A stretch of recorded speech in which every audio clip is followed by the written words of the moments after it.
Involve ആവുന്ന എപ്പോഴേക്ക് തോന്നിയിട്ടുണ്ടോ? അല്ലെങ്കിൽ സ്റ്റാർഡം ഉള്ളത് കൊണ്ടോ, അല്ലെങ്കിൽ ഒരു വ്യക്തികളെ, കഥാപാത്രങ്ങളല്ല വ്യക്തികളെ കൂടുതൽ കോൺസെൻട്രേറ്റ് ചെയ്യുന്നതായിട്ട്?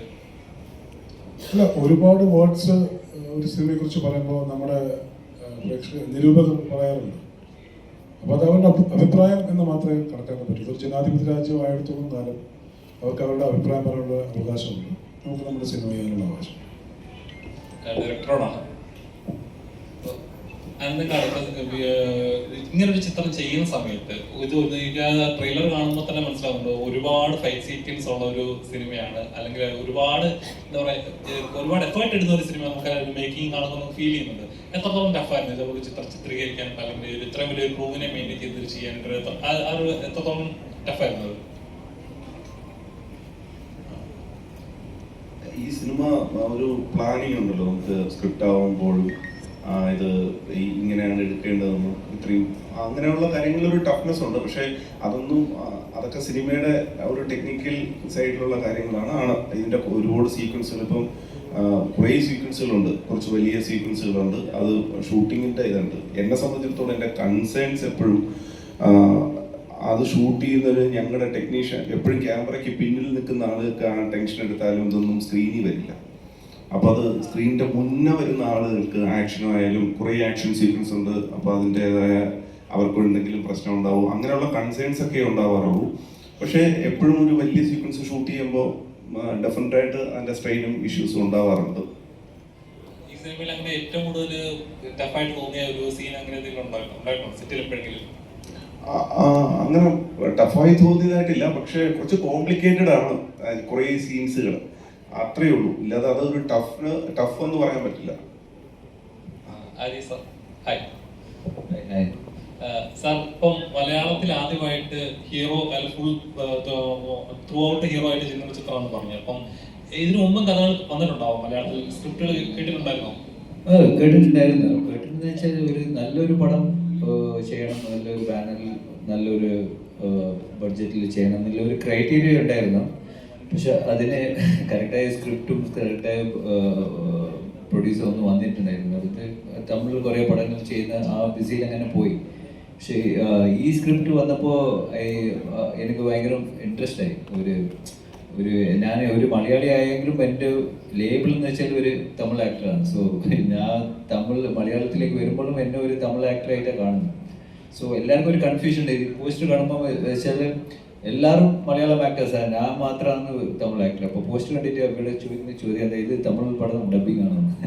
സോ അങ്ങനെയുള്ള ഒരു സിറ്റുവേഷനിൽ ഞാൻ ഒരു മലയാള പടം ചെയ്യുമ്പോൾ വാട്ട് ഐ തോട്ട്, ഈ ക്യാരക്ടറിനെ തമിഴായിട്ടാണ് ഈ പടത്തിൽ വരുന്നത്. വെട്രി എന്ന് പറയുന്ന ഒരു character Tamil guy coming to Trivandrum. അത് so I thought maybe ഞാനൊരു ഫസ്റ്റ് മലയാള പടം ചെയ്യുമ്പോൾ അതിൽ തമിഴ് നാച്ചുറലായിട്ട് സംസാരിക്കുമ്പോൾ more acceptance will be there.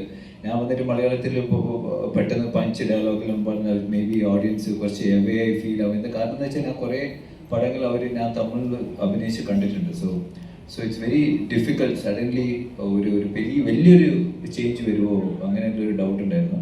പക്ഷെ ബട്ട് ഇത് ഒരു ഓർഗാനിക് ആയിട്ട് ഈ സ്ക്രിപ്റ്റ് വന്ന്, സോ അത് ചെയ്യുമ്പോൾ ഒരു കോൺഫിഡൻസോട് കൂടി ചെയ്യാൻ പറ്റി. മുരളി സാറിൻ്റെ സ്ക്രിപ്റ്റ് എന്ന് പറയുമ്പോൾ ഒരു വലിയൊരു ബഡ്ജറ്റിലുള്ള ഒരു സ്ക്രിപ്റ്റാണ്, ഒരു വാസ്റ്റ് സ്കെയിലുള്ള ഒരു സ്ക്രിപ്റ്റാണ്. സോ ആ സ്ക്രിപ്റ്റ് പ്രോപ്പറായി ട്രാൻസ്ലേറ്റ് ചെയ്തെടുത്ത ജയൻ കൃഷ്ണകുമാർ സാർക്ക് താങ്ക് യു. ബിക്കോസ് ആ ട്രാൻസ്ലേറ്റ് ചെയ്യുന്നത് അതാണ് main thing. So he's done it. So very happy. ഈ പ്രോഡക്റ്റിൻ്റെ ഔട്ട്പുട്ട് കണ്ടപ്പോൾ very happy. So we are all excited. നമ്മൾ തമിഴ് സിനിമകളിൽ ഒരുപാട് ഇതേപോലത്തെ കഥാപാത്രങ്ങൾ നമ്മൾ റിലേറ്റബിൾ ആണ്. ഒരു നാട് ആവർത്തിപ്പെടുന്നു, ഒരു മെജോറിറ്റി മൈനോറിറ്റിയെ സപ്രസ് ചെയ്യുന്ന നമ്മൾ ഒരുപാട് സിനിമകൾ നമ്മൾ കണ്ടിട്ടുണ്ട്. അവിടെ നിന്ന് ഒരു ഹീറോ വരുന്നു, പിന്നീട് ഉണ്ടാകുന്ന സീൻസുകളൊക്കെ. അപ്പം നമ്മൾ മലയാളത്തിലേക്ക് താങ്കളുടെ ഒരു ഡെബ്യൂ എന്ന ലെവലിൽ നോക്കുമ്പോൾ എങ്ങനെയാണ് വെട്രി എന്ന കഥാപാത്രം എന്താ പറയുക അതിൽ നിന്നൊക്കെ ഒരുപാട് വ്യത്യസ്തപ്പെടുത്തുന്നത്? വ്യത്യാസപ്പെടുന്ന വെച്ചാൽ ഈ സ്റ്റോറി ആൻഡ് സ്ക്രീൻ പ്ലേ മാത്രമാണ്. ഇതിപ്പോൾ ഈ ക്യാരക്ടേഴ്സ് ഇതിൻ്റെ ഷെയ്ഡുള്ള ക്യാരക്ടർ ഞാൻ ചെയ്തിരുന്നോ എന്ന് ചോദിച്ചാൽ മേ ബി ഒരു 20% 30% ഷെയ്ഡുള്ള ക്യാരക്ടർ. ബട്ട് ഈ ക്യാരക്ടറിലുള്ള ഒരു ഇൻറ്റൻസിറ്റി, ഈ ക്യാരക്ടറിലൊരു അവൻ്റെ ഒരു ബാക്ക് സ്റ്റോറി, അവൻ്റെ ഒരു കമ്മിറ്റ്മെൻറ്റ്, അവൻ്റെ ഒരു പെയിൻ, ആ പെയിൻ ഐ ഡോണ്ട് തിങ്ക് ഞാൻ ചെയ്ത തമിഴ് പടങ്ങളിൽ ഇതില്ല. സോ ആൻഡ് നാച്ചുറലി ഈ എൻ്റെ കൂടെ അഭിനയിക്കുന്ന ഈ ക്യാരക്ടേഴ്സ് കൂടെ ഞാൻ വന്നതിന് ശേഷം അവരുടെ ലൈഫ് എങ്ങനെ ഇൻഫ്ലുവൻസ് ആവുന്നു. ഇറ്റ്സ് നോട്ട് ലൈക്ക് വേറെ സ്ഥലത്ത് നിന്ന് വന്നിട്ട് മറ്റുള്ളവരെ സർപ്രൈസ് ചെയ്യുന്നു, അല്ലെങ്കിൽ ഒരു വില്ലനെ അടിച്ച് താത്തുന്നു, അങ്ങനത്തെ ഒരു സ്ക്രിപ്റ്റ് അല്ല. ഇറ്റ്സ് ഒരു വേൾഡ്, ഒരു ആ ടൈമിൽ ഉണ്ടായ ട്രിവാൻഡ്രത്തിലുള്ള ഒരു വേൾഡാണ് മുരളി സാർ എക്സ്പ്ലോർ ചെയ്തിട്ടുള്ളത്. സോ ആ വേൾഡിലുള്ള ക്യാരക്ടേഴ്സ് ആൻഡ് അതിലുള്ള എല്ലാ ക്യാരക്ടേഴ്സോടെ ഇമോഷൻസ് ആണ് ഈ പടം. So very excited. പനിശരത്ത് എന്ന് പറയുമ്പോൾ മലയാളികൾക്ക് ഇപ്പോഴും റഫ് ആൻഡ് ടഫ് ആയിട്ടുള്ള കഥാപാത്രങ്ങളായിരിക്കും മനസ്സിൽ വരുന്നത്. അപ്പോൾ ഇതിലെ സീൻസ് കാണുമ്പോഴും അതേപോലെ ഒരു അതിൽ നിന്ന് ഒരുപാട് വ്യത്യസ്തമാണോ, അതായത് പാറ്റേൺ കീപ്പ് ചെയ്യുന്ന ഒരു കഥാപാത്രമാണോ? ഒരിക്കലുമല്ല. ജാക്സൺ എന്ന് പറയുന്ന കഥാപാത്രത്തിന് ഒരു ഈ പറഞ്ഞ പോലെ ഇതിന് മുമ്പ് ചെയ്ത കഥാപാത്രമായിട്ട് ഒരുപാട് ഡിഫറൻസ് ഉണ്ട്. ഇതിലുള്ള ഓരോ കഥാപാത്രങ്ങൾക്കും അതിൻ്റെതായ ഒരു ലൈഫ് സ്റ്റൈൽ അല്ലെങ്കിൽ അതിൻ്റെ ഒരു പാറ്റേൺ ഉണ്ട്. അങ്ങനൊരു ആവർത്തനം ഇതിന് വരുന്നില്ല. ജാക്സൺ ഒരു പുതിയൊരു അനുഭവം തന്നെ ആയിരിക്കും. ജാക്സണിൽ കുറേ പ്രത്യേകതകളുണ്ട് ഈ ക്യാരക്ടറിന്. അപ്പോൾ അത് നന്നായിട്ട് തന്നെ വന്നിട്ടുണ്ട്. ഒരിക്കലും അങ്ങനെ അതിന് മുമ്പ് ചെയ്ത കഥാപാത്രങ്ങളുമായിട്ട് യാതൊരു തരത്തിലുള്ള സാമ്യതയും ഞാൻ നോക്കിക്കാണുന്നില്ല.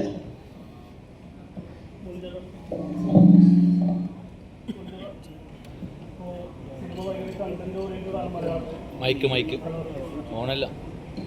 ഹലോ, മുരളി ചേട്ടാ, മലയാളത്തിൽ ഇപ്പോൾ കണ്ടന്റ് ഓറിയന്റഡ് സിനിമകളാണ് കൂടുതലുള്ളത്. മുരളി ചേട്ടൻ എല്ലാവരും വ്യത്യസ്തമായിട്ട് മനസ്സിൽ പറയാനുള്ള കാര്യങ്ങൾ വെട്ടി തുറന്ന സിനിമകളിൽ പറയുന്ന ആളാണ്. ഇപ്പോൾ ഒരുപാട് സെൻസർ ഇഷ്യൂ കാര്യങ്ങളൊക്കെ ഉള്ളതാണ്. മുരളി ചേട്ടൻ ഇപ്പോൾ കഥ